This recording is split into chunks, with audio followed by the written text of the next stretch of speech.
ইতিহাসের পাতায় লেখা থাকবে 10 বছর পর টলিউড ইন্ডাস্ট্রিতে কোন অ্যাক্টরকে দুধ দিয়ে অভিষেক ঘটানো হয়েছিল। এটা পরীক্ষায় আসবে। পরীক্ষায় আসবে, পরীক্ষায়। আচ্ছা, যারা এখন বাচ্চারা বড় হয়ে পড়াশোনা করবে তারা কি তোমার এই বিদ্যালয়টা বইয়ে পড়তে পারবে নাকি? অবশ্যই কোশ্চেন আসবে। কোন অ্যাক্টরকে দুধ দিয়ে অভিষেক ঘটানো হয়েছিল টলিউডের? আচ্ছা, উত্তরটা কি হবে? সেটা উত্তরটা কি হবে ভালো করেই সবাই কোশ্চেনও থাকলে উত্তর থাকবে। DJ Arun, international figure Tollywood actor DJ Arun. আচ্ছা 58। এই সমস্ত কাজুর কাছে জিজ্ঞাসা করবে।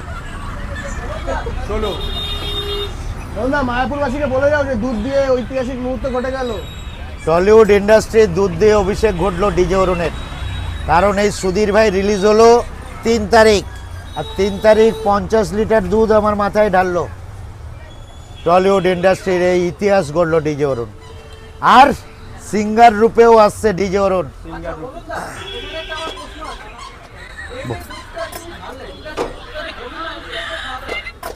কিসের জন্য খাওয়াবে?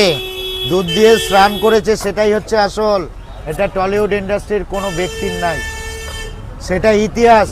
ইতিহাসের পাতায় লেখা থাকবে 10 বছর পর টলিউড ইন্ডাস্ট্রিতে কোন অ্যাক্টরকে দুধ দিয়ে অভিষেক ঘটানো হয়েছিল।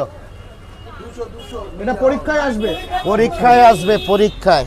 আচ্ছা, যারা এখন বাচ্চারা বড় হয়ে পড়াশোনা করবে তারা কি তোমার এই বিদ্যালয়টা বইয়ে পড়তে পারবে নাকি?